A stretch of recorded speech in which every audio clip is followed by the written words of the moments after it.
two masses 8 kg and 12 kg are connected at the two ends of a light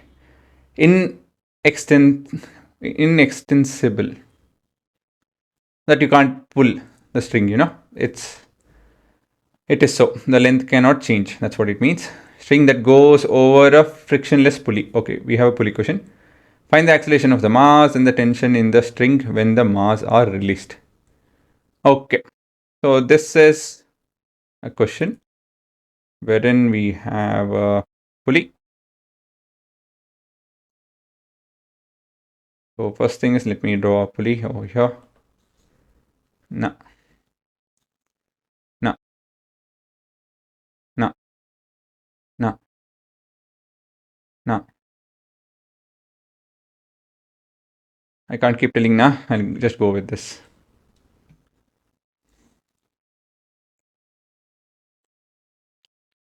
So that is your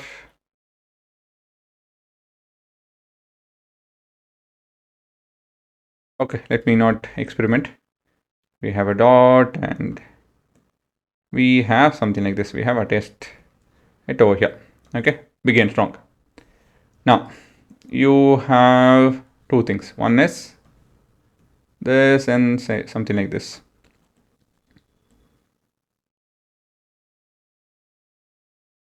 Is 12 kg and one is 12 kg and another is 8 kg.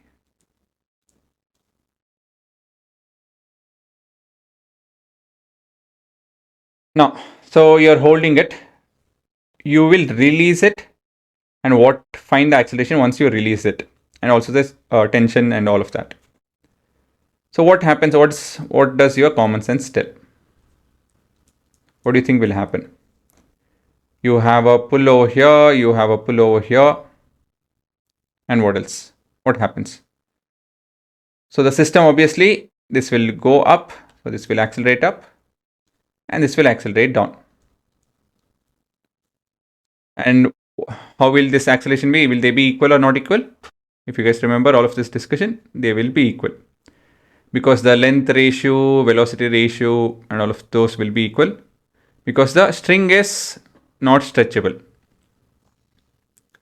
So with that in mind, so acceleration will be same and so on and so forth. But what is the acceleration? How do you find it? See, whenever such question comes, I think of them as, how do I put it across? One who earns and one who spends.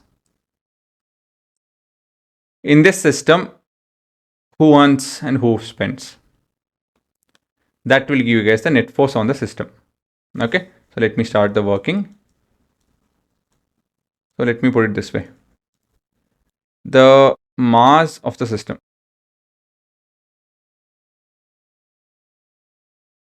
What is the mass?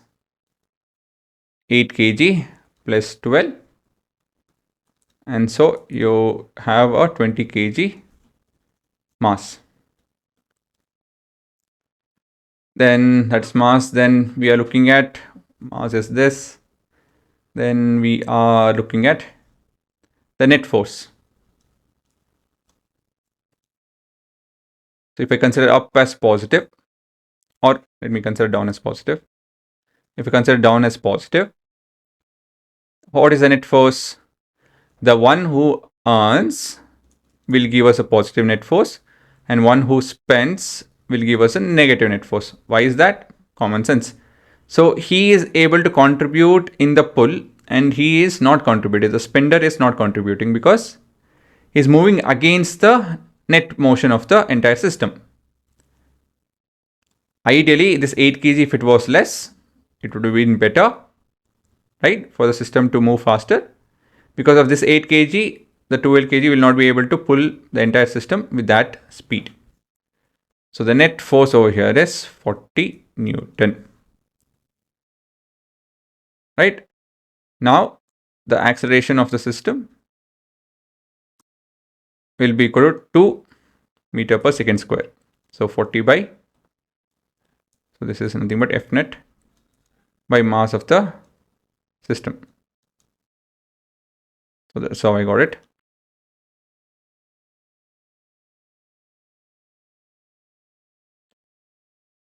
Okay, once I know the acceleration, all I have to do is tension in the string when the masses are released. So what is the tension over here? Same tension will be over here. Anyways, so for how do you find the tension? So we have, this is for your understanding, you have 12 kg and the net force over here is 40 Newton, right? And you have one more string, not one more string, a massless string, and this is where we are trying to figure out the tension. So what is this? Tension. How do you figure that out? Yes, we have to make use of the acceleration. For a mass of 8 kg to accelerate at 2 meter per second square, the force needed is how much? 2 into 8, that is 16 Newton.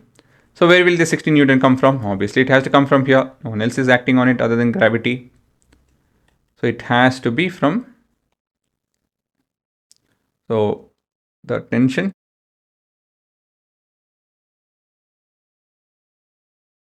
the string is 16 Newton. Okay, is this right? Is this right? Let's think about it. You have a mass of 8 kg. Sorry, you have a mass of 8 kg. Okay, you're pulling this up with a force of 16 Newton. Because it's 8 kg, what else happens? Gravity is also pulling. And it's pulling with 80 Newton. So how is this even possible? 16 is lesser than 80. Means what? The acceleration part is taken care by 16 Newton. The 18 Newton also has to be compensated. So that would be plus 80 Newton. And so in total, you have 96 Newton. Guys, there are shorter versions of calculating this. If you feel that I'm being lengthy over here, it's for a reason, because without understanding the concept, don't do anything, literally. Even if it takes 5-10 minutes extra, learn the right way initially. Okay, let me explain the last part again. See, if this was a frictionless surface, this would have made sense. 60 Newton would have made it accelerate in one particular direction. But we have to move against the gravity also now. 60 Newton will not pull a 80 Newton force. If I ask you guys, if I have 80 Newton force over here, and at the other end we have 60 Newton force, and this is 80 Newton force. So will it accelerate? Yes, it will accelerate. In what direction? To the right. So with this, commonsensical point, if I have 80 Newton down and 60 Newton up, will the object move up? No, right? It's supposed to be moving down. But we know that it will move up because of, the setup. So somewhere you need to compensate this 80 Newton. Without that, you can't, make this go forward.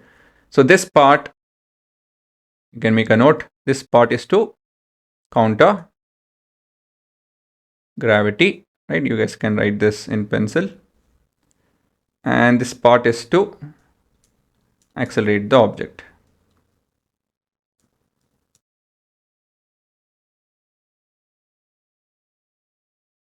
Okay, so that has to be kept in mind. So whenever you get any such question, go with finding the mass of the system, finding the net force of the system, and then finding the acceleration of the system, and then find the force needed for the acceleration. Then to counter the mass, you figure out the additional value, and that should be the tension in the string with which it should pull. If not, it won't accelerate and it won't be able to counter the gravity. Okay, guys, so all this has to be kept in mind. Again, build your common sense. You can always learn shortcuts later.